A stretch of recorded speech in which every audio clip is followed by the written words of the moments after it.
Bom, pessoal, partindo então para a segunda parte dessa nossa aula sobre o tópico um da nossa disciplina, a gente viu brevemente sobre a cachorrinho quer participar. A gente viu brevemente sobre a formação da Terra, né, uma introdução da introdução de como teriam surgido as coisas no nosso planeta, como que se estabeleceu o sistema solar, como que a Terra foi, os planetesimais foram se aglutinando gradativamente até formar os planetas terrestres, né, os planetas rochosos, e dentro deles o nosso planeta Terra. Então, agora a gente vai ver um pouquinho sobre a composição da Terra, o que é que compõe nas camadas do nosso planeta, que estão isso, esse processo de composição está diretamente ligado à sua formação, né? Um contínuo que a gente utiliza um para entender o outro e o outro para entender um, como que tudo chegou até esse mundo que a gente conhece. Então, né, esse é um conteúdo já visto, inclusive, no ensino médio, né? Quais são as camadas, as principais camadas da Terra? A gente conhece bastante, né, as três principais camadas, que é a crosta terrestre, que é a camada mais superficial, estrutura relativamente fina e bastante rochosa, que é onde a gente vive.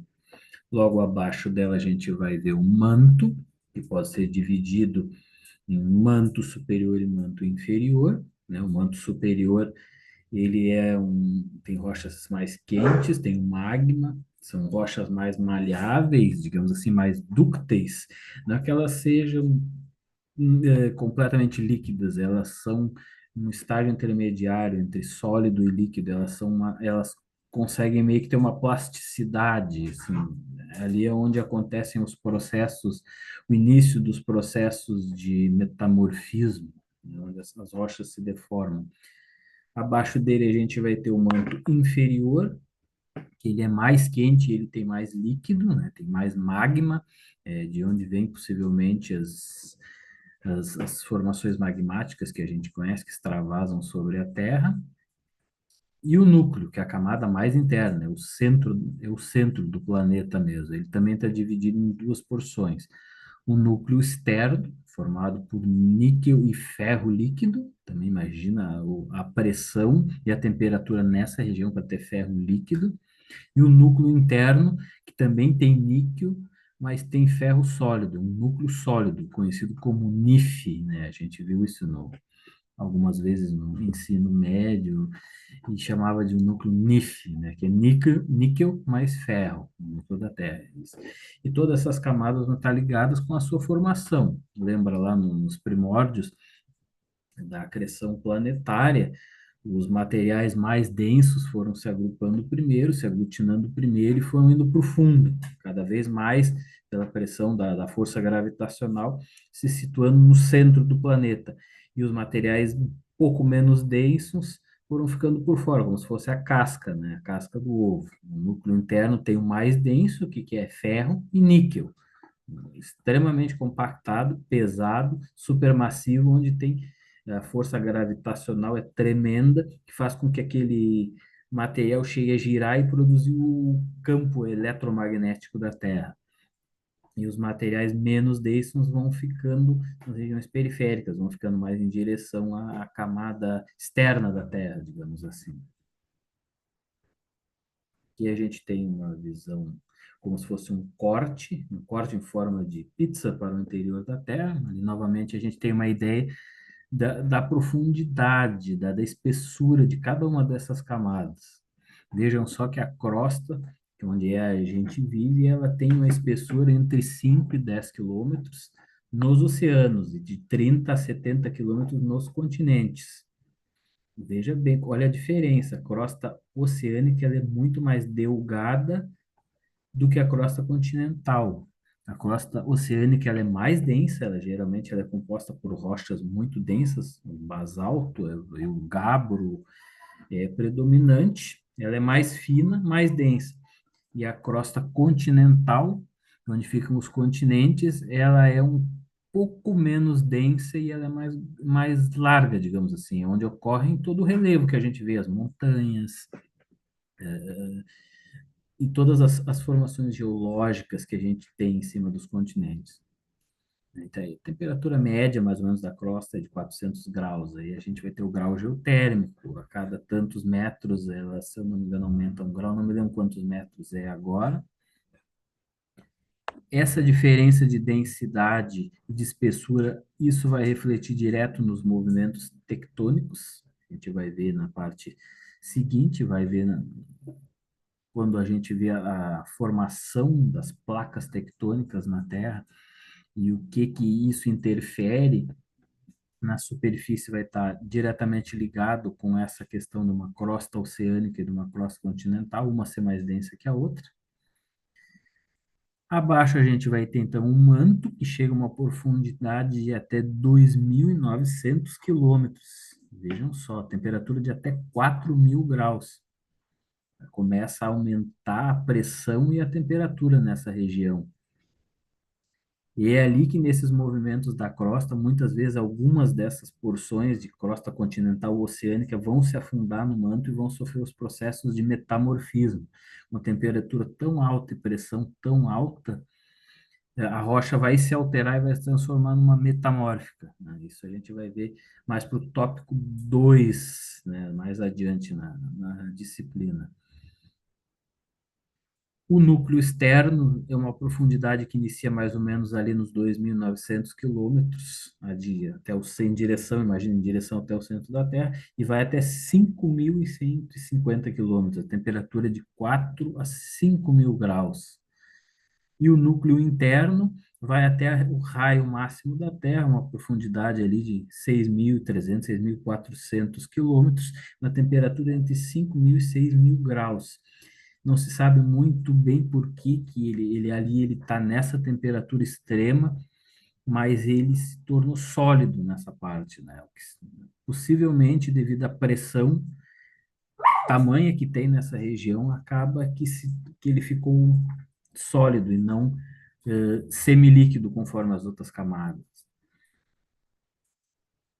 Mas e como que se sabe disso? Se sabe a partir de estudos envolvendo sismologia, né? Não tem como fazer um buraco, como cavar até aprofundar essas profundezas de 5.000 quilômetros, 4.000 quilômetros da Terra. Não, ninguém conseguiu fazer um buraco até lá. Então, como que se estuda isso? Se estuda a partir de ondas sísmicas, tanto dos próprios terremotos que ocorrem, né, na crosta, eles, cada movimentação de tremor, aquilo produz dois tipos de onda, uma onda P e uma onda S. Dentro da física se conhece mais isso. E essas ondas, elas se deslocam por dentro do planeta e podem ser capturadas por aparelhos específicos, por sismógrafos. Então, a partir disso, eles conseguem perceber a reflexão dessas ondas. Quando bate numa superfície ou bate em outra, ela vai sofrer uma alteração, uma alteração de status da onda, de variação. E aí, com isso, com uma análise detalhada desses sismógrafos, eles conseguem perceber o quanto que tem de diferenciação entre as camadas no interior da Terra. Eles usam também, não só a partir dos terremotos naturais, eles usam aparelhos chamados de air guns, que ele emite uma onda sonora a partir de digamos assim, de uma explosão de ar. E aí eles conseguem lançar isso na superfície e captar do outro lado, em sensores espalhados pelo planeta. Quando uma dessas ondas troca de uma camada para outra, quando ela passa, por exemplo, ali da crosta para o manto, do manto superior para o manto inferior, essa onda muda. Ela muda suas particularidades, digamos assim, e ela é medida diferente do outro lado. E aí eles conseguem perceber que a composição da camada muda também, né? Muda a propagação da onda e muda a composição da camada. Com isso, se tem uma noção mais ou menos do que compõe cada uma dessas camadas. Então, é um estudo bem complexo de geofísica. E no meio dessas camadas existem as zonas de transição, que são ou zonas de descontinuidade, A gente tem duas principais, que é a descontinuidade de Mohorovičić, que foi um desses pesquisadores, geólogos pesquisadores, que fica entre a crosta e o manto superior, onde a onda, que essa onda vai passando e drasticamente ela começa a mudar a sua forma, e a primeira descontinuidade. Depois a segunda, que é de Gutenberg, fica entre o manto inferior e o núcleo externo. São as grandes divisões, digamos assim, entre as camadas internas. A crosta para o manto e manto para o núcleo. Então, né, nessa zona de descontinuidade é onde a onda ela sofre uma alteração e depois ela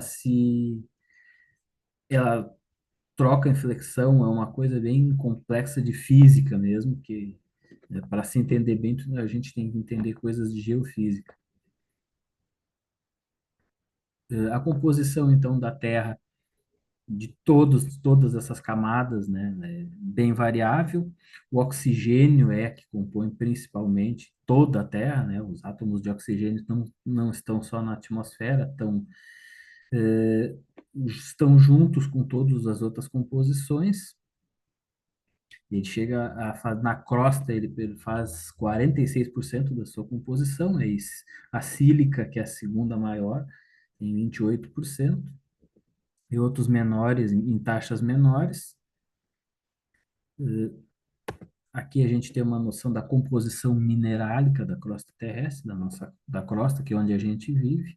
Os silicatos são os predominantes, eles são mais leves do que o ferro que fica lá no núcleo, então eles, quando está em processo de resfriamento de todo o magma terrestre, de todas as camadas da Terra. Imagina que era um magma homogêneo por sobre a Terra lá no início. A parte mais densa do ferro e níquel desceu para o núcleo, solidificou lá. E a parte menos densa, que são os silicatos, vieram para a borda, digamos assim, para a casca da fruta. E são esses silicatos que a gente tem em abundância na crosta terrestre. A maioria deles são os feldspatos, 58%, piroxênios e anfibólios em torno de 13%, 11%, e os demais em proporções menores. Dentro desse mar de elementos químicos, agora a gente está vendo bastante em voga falarem nas tais de terras raras. Esses são, o próprio nome já diz, eles são bem mais raros de se encontrar, são metais e elementos que são encontrados em proporções bem menos significativas do que os elementos principais formadores das rochas ali, como sílica, alumínio, cálcio, magnésio, etc. Esses metais raros são em menores proporções, tem um número atômico tendendo a ser maior. A maioria deles está distribuída dentro da série dos lantanídeos, tá? Vocês vão lembrar da tabela periódica, aqueles mais que ficam mais ali no meio, que ficam naquela caixinha fora da tabela principal. A maioria das terras raras estão ali. E por que que isso é importante a gente ver? Isso está sendo utilizado muito hoje como moeda de troca entre governos. Os Estados Unidos têm muito interesse nesses materiais. As principais jazidas disso estão na China, mas o Vietnã e o Brasil concentram a segunda e terceira principais jazidas desses elementos de terras raras no planeta.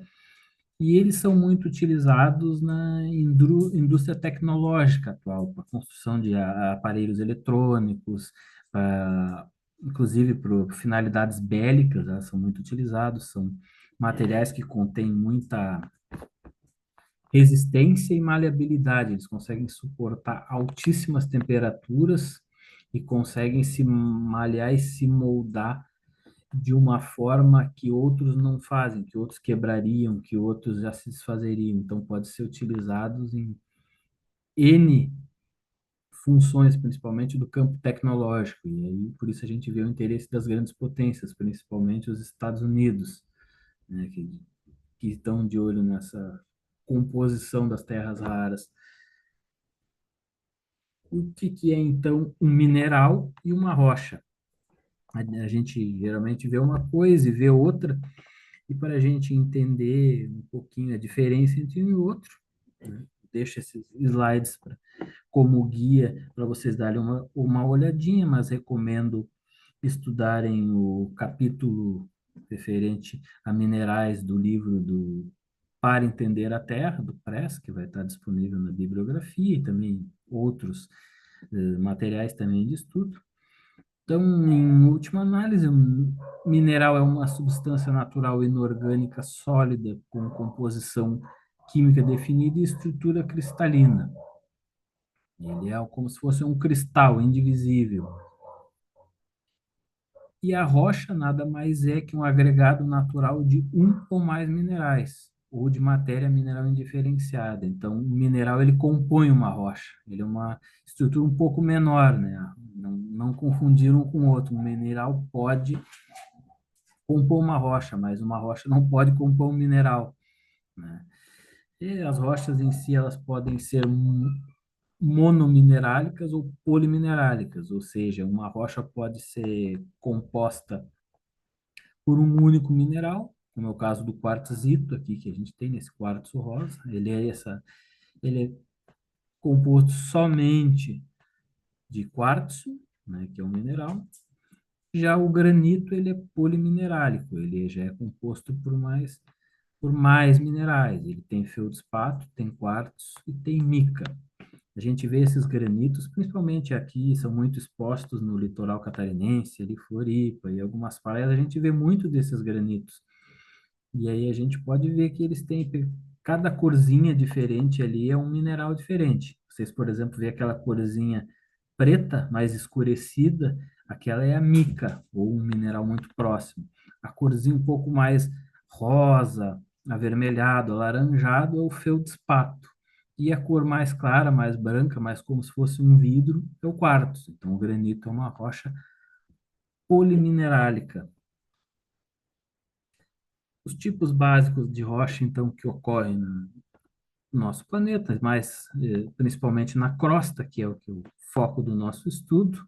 Então, são aqueles clássicos que a gente já vê lá no ensino médio, que são as rochas ígneas, que são a fusão das rochas na crosta terrestre profunda no manto superior, são as rochas magmáticas, né, de origem, pode ser vulcânica, plutônica. Elas têm o seu processo de formação a partir da cristalização, da solidificação de magma ou lava. Todas elas são originadas quando o magma resfria, endurece, cristaliza, né? O granito é um desses exemplos que a gente tem, embora ele seja plutônica, não vulcânica. A gente vai ver isso mais para frente. Temos as rochas sedimentares, que são produto do intemperismo e da erosão de todas as outras rochas expostas na superfície, ou seja, pode ser uma ígnea ou até uma metamórfica, ela sofre erosão, sofre o intemperismo, e o material que sai dela, né, que se desfaz do desgaste delas, vai lá se depositar, sofrer um soterramento e ficar em várias camadas, e endurecer novamente, né? Quanto mais pressão ele receber e mais temperatura nas camadas mais profundas da crosta, ele vai novamente se tornar uma rocha, sofre uma litificação e aí vai dar origem a uma rocha sedimentar. Os mais comuns que a gente vê são os arenitos, mas aí vai ter outros, vai ter folheiros, ter carbonatos, a gente vai ver mais para frente. E as rochas metamórficas, que são as rochas que sofrem altas temperaturas e altas pressões ali nas profundezas da crosta e no iniciozinho do manto. É tão grande essa pressão e temperatura que elas se alteram sua composição mineralógica, elas mudam, né, sua composição, suas ligações químicas e ocorre uma recristalização, elas acabam que mudam a sua forma, mudam a organização dos seus cristais, elas sofrem um processo que a gente chama metamorfismo. Então, o gneiss é uma dessas rochas muito comuns que a gente vê. Então, esses são os três tipos básicos de rocha que ocorrem na nossa crosta, que a gente vai ver com um pouquinho mais de detalhe depois no tópico 2. E essas três rochas elas estão dentro do ciclo das rochas, então elas vão surgir a partir das magmáticas, vão sofrer erosão na superfície, vão sofrer intemperismo, vão se desfazer, digamos assim, vão virar sedimentos. Os sedimentos vão sofrer soterramento e, novamente, uma pressão, alguma temperatura, que a gente chama de diagênese. Essas vão dar origem às rochas sedimentares. Se elas forem muito para baixo na crosta, elas vão sofrer metamorfismo, né? Vão se alterar, vão sofrer recristalização. A partir daí, elas podem ser erodidas e surgirem na superfície de novo e reiniciar o ciclo para se tornar uma rocha sedimentar, ou ir para mais para fundo, indo até o manto, e aí, em vez delas serem recristalizadas e alteradas com uma alta temperatura e pressão, que é o metamorfismo, aí elas derretem mesmo e viram magma novamente, né? Notem que o metamorfismo ocorre ainda quando elas estão sólidas, sólidas ou semissólidas. Mas quando elas derretem mesmo, aí acaba por completo, elas voltam a ser magma e reinicia o ciclo. Aí vão extravasar em outro lugar, num vulcão, numa fenda oceânica e assim por diante. Aí vão reiniciar o ciclo. Então, este é o ciclo das rochas, é o que está inserido no sistema da nossa crosta. E a partir disso, depois a gente vai trabalhar um pouquinho mais dentro do tópico 2, que é o processo de temperismo, o processo de erosão, como dá origem às superfícies que a gente conhece, como dá origem aos solos, né? E por aí vai, que a gente vai trabalhar mais entre os tópicos 2 e 3 da nossa cadeira. Ok? Então, agradeço a atenção e depois vamos finalizar esse tópico um com mais um vídeo sobre as forças internas e externas da Terra. Forças endógenas e exógenas também podemos chamar. Valeu?